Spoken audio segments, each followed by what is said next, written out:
Вы смотрите итоговый выпуск новостей. О самых заметных событиях понедельника, 18 октября, вы узнаете из материалов наших корреспондентов. В студии Сергей Михедов. Здравствуйте. Коротко о главных темах. В селе Беськёль большое новоселье, более 30 жилых домов, включая хозпостройки, сданы в срок.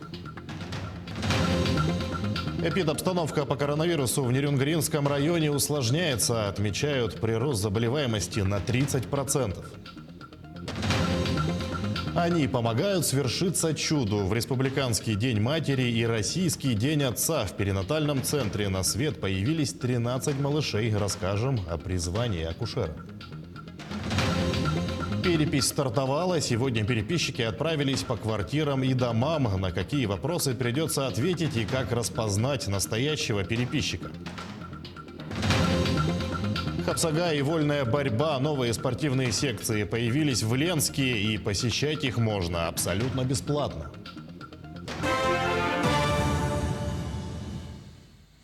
Все 34 дома ввели в эксплуатацию в селе Беськёль горного района. Жители празднуют большое новоселье. Задача, поставленная главой республики Эсеном Николаевым в начале августа после пожара в микрорайоне Кыскил, выполнена в срок. Сегодня ключи вручили 14 семьям. Погорельцам не только восстановили жилье, но и надворные постройки, а также поголовье скота. Кроме того, возведен и уже функционирует животноводческий комплекс. Вместе с ключами каждой семье переданы сертификаты на сумму 200 тысяч рублей на приобретение мебели. Практически сразу более 170 жителей села Беськёль горного района Якутии получили единовременные выплаты на нужды первой необходимости. Сейчас восстановление пострадавшего квартала полностью завершено. Возведено 34 новых дома общей площадью более 2700 квадратных метров. В масштабной стройке участвовали 9 подрядных организаций и более 200 строителей. Помимо жилья восстановлено и улучшено качество уличной дорожной сети, работы по водоотведению, проезды каждому жилому дому. Проведена большая работа по восстановлению и реконструкции сетей газоснабжения, электроснабжения. И сегодня вот 33 дома подключены к высокоскоростному интернету. Была проведена масштабная работа по строительству сетей оптоволокна. Это, наверное, такой первый опыт проведения таких работ. В кратчайшие сроки восстановили животноводческий комплекс хозяйства Атамай на 100 голов. Новый комплекс площадью более 1000 квадратных метров позволяет вести круглогодичный удой. Он оснащен молочным блоком и модульной котельной, укомплектован автопоилками, современным стойловым и уборочным оборудованием, системой машинного доения и первичной обработки молока. Благодаря современному оборудованию крестьянско-фермерское хозяйство может производить до 300 тонн молока в год. Также продолжается работа по завозу кормов для всех хозяйств села, включая личные подсобные хозяйства граждан. Далее к ситуации с коронавирусом. Еще 252 человека заразились ковидом в Якутии за минувшие сутки. Об этом на брифинге сообщила заместитель руководителя регионального оперативного штаба Ольга Балабкина. 126 случаев заболевания выявили в Якутске, по 12 в Алданском, Мегино-Кангаласском и Намском районах, по 8 в Вилюйском, Нюрбинском, Татинском и Чурапчинском. От 1 до 7 случаев заражения в 14 районах. В медицинских организациях в тяжелом состоянии находятся 186 человек. Еще раз обращаю ваше внимание, что с 20 числа вход во все культурные учреждения города Якутска осуществляется посредством QR-кодов. QR-коды дают возможность, являются пропуском, по сути дела, пропуск для того, чтобы заходить в те учреждения, которые работают у нас на территории республики. QR-коды имеют граждане, которые прошли вакцинацию, либо переболели. Эпидобстановка в Нерюнгринском районе усложняется, отмечают прирост заболеваемости на 30%. Так, на прошедшей неделе выявлено 94 новых случаев заражения ковидом. В число заболевших входят все возрастные категории, однако основная масса инфицированных – люди от 30 до 64 лет и старше. Кроме того, продолжают болеть дети. За неделю таких случаев 9, в связи с чем на дистанционное обучение перевели 8 классов в 4 школах и одну группу дошкольного учреждения Нерюнгринского района. В целом причинно-следственная связь роста заболеваемости можно свести к тому, что все-таки низкие темпы вакцинации отмечаются на территории нашего района. В первую очередь нас, к сожалению, подводят наиболее крупные предприятия, те, которые являются градообразующими. Это угольные предприятия нашего района. Плюс к этому, конечно, хотелось бы отметить, что все-таки граждане либо устали, либо действительно уже по каким-то своим личным соображениям отказываются от исполнения основных требований противоэпидемического режима, в том числе обеспечения масочного режима, скопления и так далее. И все это в целом на текущий момент вызывает рост заболеваемости коронавирусной инфекцией. Свыше 18 тысяч человек ревакцинировано против коронавируса в республике, сообщает региональный оперштаб. Первую вакцину получили более 367 тысяч якутян. Это 51% взрослого населения. В том числе первым компонентом привиты почти 70 тысяч лиц старшего возраста. Это 49% от числа жителей старше 60. Также ревакцинацию прошли 18 100 человек. Районным оперативным штабам поручено обеспечить наличие медицинских препаратов в селах и поселках. Они помогают свершиться чуду. Накануне в Республиканский день матери и Всероссийский день отца специалисты перинатального центра помогли появиться на свет 13 малышам. Тем самым осчастливили 13 семей. О призвании быть акушером расскажет Марферина Алексеева. Варвара Александровна уже более 17 лет причастна к становлению тысячи женщин матерями. Ежедневно благодаря труду акушерки на свет появляется новая жизнь. Иногда за жизнь дитя и матери приходится бороться. Свою работу Варвара Александровна считает призванием, хотя признается, что поначалу так не считала. Самые первые роды – это шок, что я никогда в жизни сама не буду рожать. Такое ощущение было. А потом втягиваешься, и это вот появление, это же, как говорится, таинство, да? Тяжело, трудно. Двойная ответственность получается. Ну да, как говорят, призвание, оно и есть призвание. Я помню в детстве, оказывается, потом же говорят же психологи, детей смотрите до скольких-то лет, во что они играют. И мы всегда почему-то в роддоме играли. И я потом это сама со своим ребенком осознала, оказывается, изначально я всегда была акушеркой. Роды принимаешь там, ну кукол, не кукол, типа вот это. Ну, скорее всего, это и есть призвание. Для комфортных родов в перинатальном центре есть все. К примеру, в больнице имеется школа матери, где роженицы проходят цикл тематических лекций. Также оснащенные по последним современным требованиям индивидуальные палаты. Всего в центре 10 таких палат. В этой палате женщина с поступления на роды, одна находится в этой палате, одна получается. С ней работают акушер-гинеколог, врач и акушерка. Индивидуальные получается тоже. Таких палат у нас здесь. Ну, тут у нас, смотрите, все комфортно. Стол, у нас кислородные консоли, индивидуальные мониторы на каждую женщину, реанимационные столы, даже фитбол есть. Фитбол – самая, то, что любимая тема наших женщин. Оно как бы все равно же, есть же всякие методики обезболивания. Да? Есть медикаментозные, немедикаментозные. Немедикаментозным относится то, что массаж мы им делаем. И вот этот фитбол. На нем во время схватки можно прыгать, сидеть. Ну, это более безопасно, чем женщины обычно не могут же долго лежать. Несмотря на весь комфорт, по-прежнему залогом успешных родов остается индивидуальный и профессиональный подход акушерок. Это очень болезненный процесс роды. И к этому надо психологически все равно женщину готовить. Это, во-первых, найти контакт, разговорить женщину, чтобы она начала тебе доверять. Что вот этот процесс зависит от тебя, как ты настроишь женщину, потому что ты же даешь женщинам ощущение безопасности к успешным, здоровым родам, чтобы ребенок появился здоровый, и с женщиной, чтобы все было в порядке. В прошлом году специалисты перинатального центра приняли более 6 тысяч родов. За 9 месяцев текущего года более 4 тысяч. В родильном отделении центра трудится 23 акушерки. В одну смену дежурят 5 специалистов. Каждый день у нас примерно рождается 20 детей в среднем, плюс может до 10. В День матери у нас родилось 13 детей. Из них девочек у нас 6, мальчиков 7. При выписке по случаю рождения в Республиканский день матери роженицы получат подарки от перинатального центра. Марферина Алексеева, Дюлустан Накентьев, Якутск.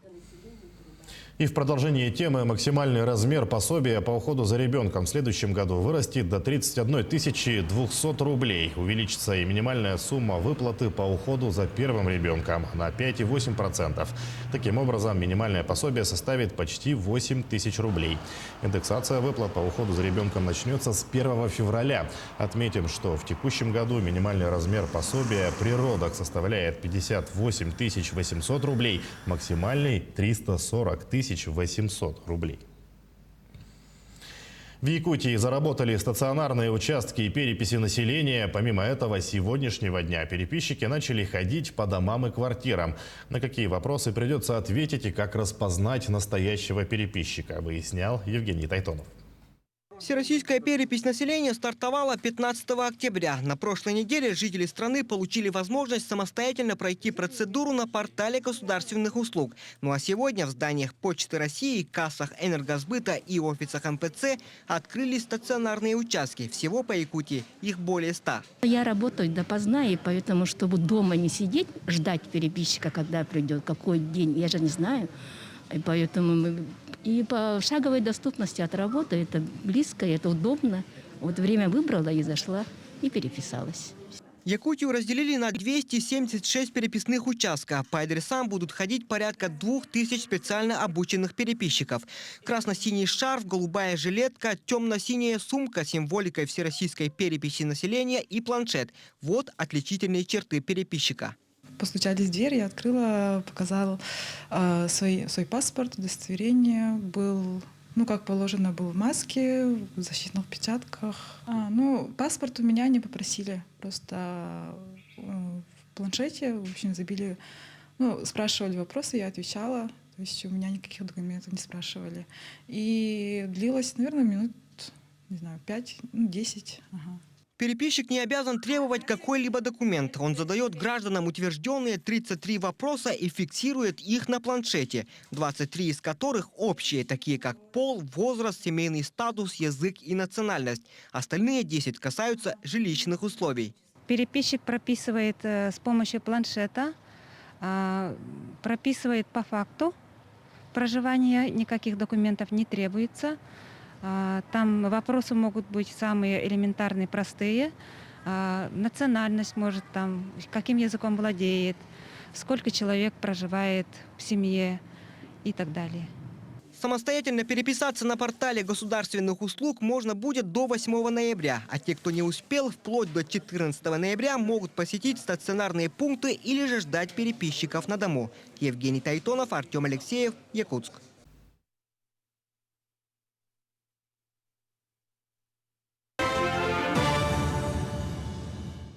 Продолжаем нашу программу.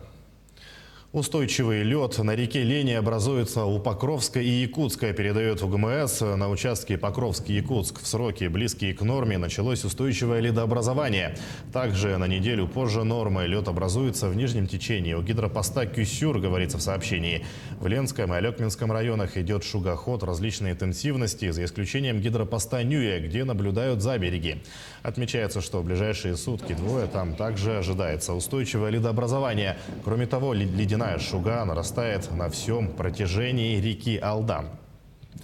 Тем временем в Якутске сегодняшнего дня начали мониторить ситуацию на паромной переправе. Министр транспорта и дорожного хозяйства Якутии Владимир Сивцев отметил, что рабочая группа будет отслеживать обстановку до 25 октября. С 20 ноября по маршруту Жатай-Тихтер должны начать курсировать ледоколы. С 26 ноября предварительно откроется автоземник республиканского значения Хатас-Павловск. Однако в нашей республике все зависит от погодных условий. Плохих картин не бывает, убеждена алданская художница Ирина Селиванова. Педагог по образованию самосовершенствуется в свободное время. Ощутив потребность поделиться мастерством, она открыла художественную студию и сейчас передает навыки детям. К магии изобразительного искусства прикоснулась Татьяна Вахнина. В художественной студии Ирины Селивановой очередное занятие. Девочки создают объемный пейзаж. Процесс сложный, умозрительно необходимо представлять каждый штрих. Это называется пластилинография. Мы рисуем, так скажем, пластилином. Мы на основе, на твердой, размазываем красиво, с красивыми переходами пластилин. И также мы учимся смешивать пластилин, то есть мы создаем свои оттенки. Аналогичные задания уже выполнили другие группы, посещающие художественную студию. Все созданные пейзажи разные, однотипных картин здесь нет. Ученики познают разные художественные техники и учатся их комбинировать. И здесь мы занимаемся творчеством в разных направлениях. То есть мы не только рисуем, мы и лепим из пластилина, из глины, рисуем на витражах, ну, то есть разные техники осваиваем. Художественная студия Ирины Селивановой в первый день зимы отметит день рождения. Год назад в бизнес-инкубатор пришли юные художники. Сегодня студию посещают порядка 60 дошколят и школьников. Ирина Юрьевна начала заниматься тоже с дошколятками и школьниками, тоже учит их азам рисования. Возможно, будут у нас и художники будут у нас в Алдане, потому что вот у меня у самой отец художник был. И в то время было очень много плеяда художников в художественном училище. Сейчас что-то вот не так много, но хотелось бы. По образованию Ирина Селиванова – педагог. Ранее она работала в школе. Обучая ребят изобразительному искусству и черчению, в свободное время Ирина Юрьевна самосовершенствовалась, оттачивая мастерство. Я, в принципе, люблю детей. И, видимо, настал такой момент, что хочется своими навыками с кем-то поделиться. То есть я рисую портреты, сама создаю, сама себя развиваю. И в какой-то момент я подумала, почему бы не помогать развиваться детям в творческом направлении. Плохих или неправильных произведений, убеждена Ирина Юрьевна, не бывает. Любое творчество является воплощением мировосприятия автора. Татьяна Вахнина, Георгий Баранов, Алдан. Хапсагай и вольная борьба. Такие спортивные секции появились в Ленске. Их посещают как дети, так и взрослые, причем совершенно бесплатно. Новые направления – результат плодотворной работы спорткомитета Ленского района. Он культивирует 19 различных видов спорта. На тренировке побывала Анна Кожевникова. Прежде чем познакомиться с элементами вольной борьбы, маленькие спортсмены выполняют упражнения для общей физической подготовки. Только потом знакомятся с приемами. На ковре будущие чемпионы. И то, что это действительно так, сомнений нет. Ведь тому, с каким упорством и рвением занимаются маленькие борцы, позавидует любой взрослый спортсмен. В Ленске появились две новых спортивных секции – вольная борьба и хапсагай.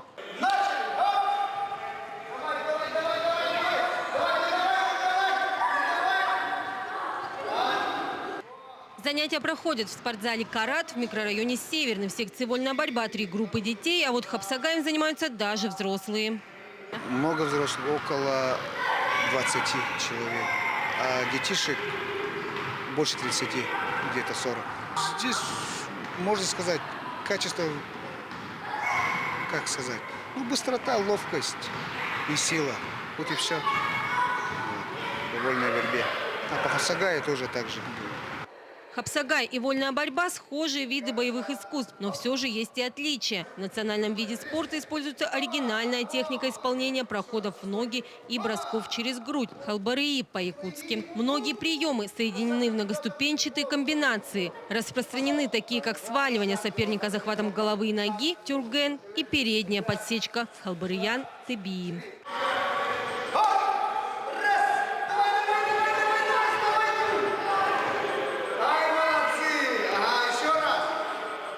В целом спорт в Ленске на высоком уровне, и дети и взрослые могут попробовать себя в 19 различных направлениях. У нас в муниципальном казенном учреждении Комитет по физической культуре и спорту культивируется 19 видов спорта.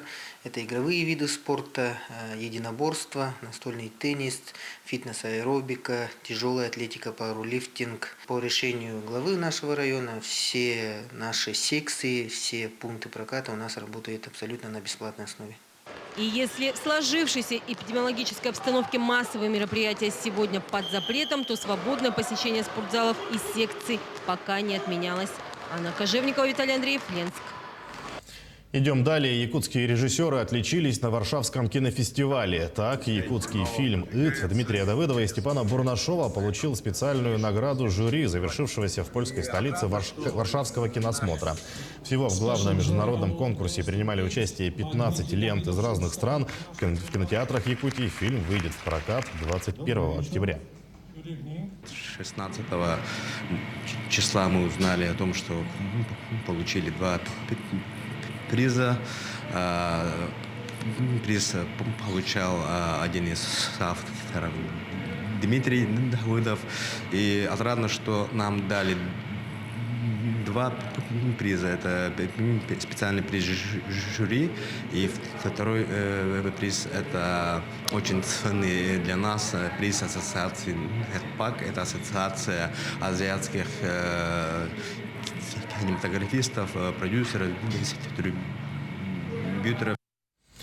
День якутского флага отметили 14 октября, но якутяне и почитатели нашей республики продолжают развивать четырехцветный символ в разных уголках мира.